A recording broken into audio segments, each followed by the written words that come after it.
Hadirin yang kami hormati, selanjutnya sidang ini kami lanjutkan dengan pertanyaan atau sanggahan dari tim penguji. Untuk yang pertama saya persilakan kepada Profesor Durojatun Puncoro Yati PhD selaku Ketua Penguji untuk mengajukan pertanyaan dan sanggahan.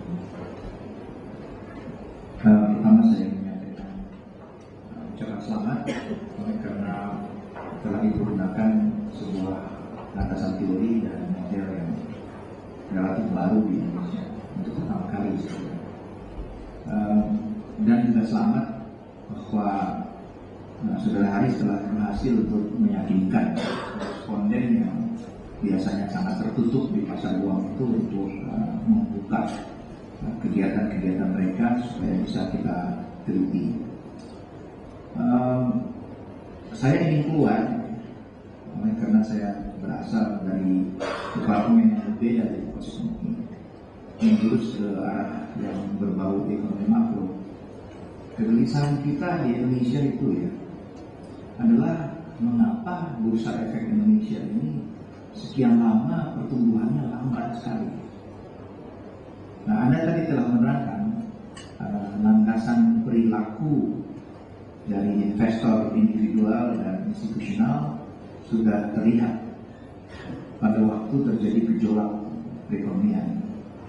Boleh saya bertanya, kalau kita ingin menggunakan disertasi ini untuk memacu pertumbuhan dari bursa efek di Indonesia sehingga bisa menarik lebih banyak kegiatan yang sekarang hampir saya kira 2/3 di Indonesia di investment itu di perbankan. Saya tidak mengatakan bahwa itu tidak sehat, tapi Indonesia tidak bisa terlalu tergantung kepada hanya perbankan. Bagaimana caranya kita menggunakan apa yang Anda temukan ini untuk menggalakkan kegiatan di bursa efek Indonesia? Sekian. Yang terhormat Profesor Durojatun Puncoro Yati PhD, perkenankan saya menjawab pertanyaan yang Bapak berikan terkait dengan temuan pada disertasi ini. Kita mendapatkan satu fenomena yang menarik, bahwa ada dua hal yang mempengaruhi kinerja di perusahaan pengelola dana. Yang pertama yaitu rasionalitas. Dan rasionalitas bisa terjadi ketika dihadapkan pada lingkungan yang positif dan ketika dihadapkan pada lingkungan yang negatif.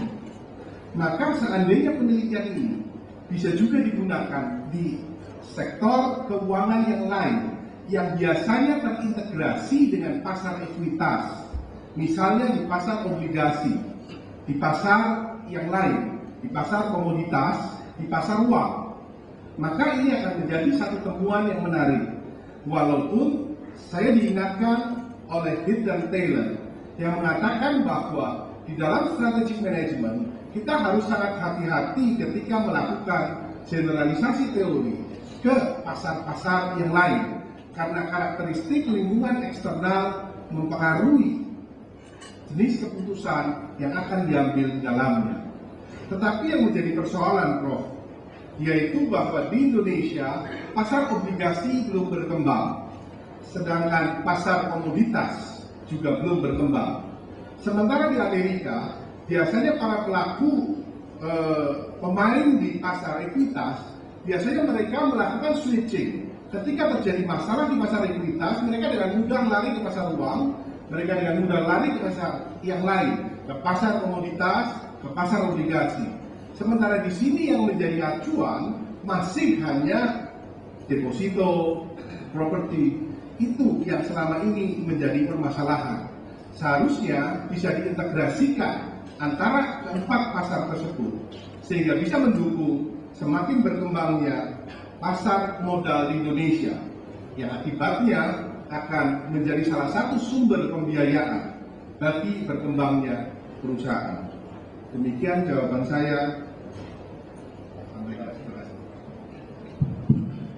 Saya persilakan penguji berikutnya, Profesor Seni Kristamulya PhD, untuk mengajukan pertanyaan dan sanggahannya. kesempatannya. Saudara Haris Turino, dari pemaparan saudara tadi telah jelas bahwa tesis Anda memang berada di ranah manajemen strategi. Untuk menguji pemahaman Anda lebih lanjut di bidang ini, saya ingin mengajukan sebuah pertanyaan. Dari sudut pandang Mintzberg, Ahlstrom, dan Lampo dalam buku mereka Strategi Safari, A Guided Tour to the World of Strategic Management, yang berisi kesimpulan tentang adanya 10 aliran pemikiran manajemen strategik, termasuk pada aliran manakah penelitian saudara ini?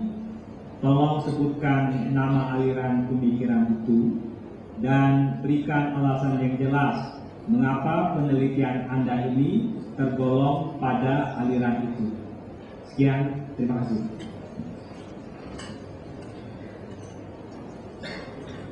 Yang terhormat Profesor Sami Kristamulyana, PhD. Perkenankan saya menjawab pertanyaan yang Bapak berikan. Penelitian ini pada hakikatnya adalah mengamati proses pembentukan strategi suatu perusahaan. Sedangkan menurut Mintzberg, Ahlstrom, dan Lampert 1998, di dalam bukunya Strategi Safari, memang terdapat 10 aliran pemikiran, di mana ke-10 aliran pemikiran tersebut terbagi menjadi 3 kelompok. Kelompok yang pertama yaitu kelompok preskriptif, yang terdiri dari planning school, design school, dan positioning school. Kelompok kedua adalah kelompok deskriptif, yang terdiri dari environmental school, entrepreneurial school, cognitive school, learning school, power school, dan culture school. Dan kelompok yang ketiga adalah konfiguratif, yang terdiri dari configuration school. Berdasarkan dari model penelitian ini yang diturunkan dari upper echelon theory yang dikemukakan oleh Hambrick dan Mason, maka menurut saya penelitian ini berkaitan dengan aliran environmental school, di mana di dalam environmental school strategi formation juga dipengaruhi oleh kondisi lingkungan, di mana lingkungan akan mempengaruhi karakteristik manajer yang nantinya akan mempengaruhi jenis strategi yang dipilih oleh manajer tersebut. Kemudian aliran yang kedua juga cognitive school, karena di dalam penelitian ini proses kompatibilitas image, yaitu keselarasan antara value image, trajectory image, dan strategi image, terjadi keselarasan kognitif di dalam diri si decision maker.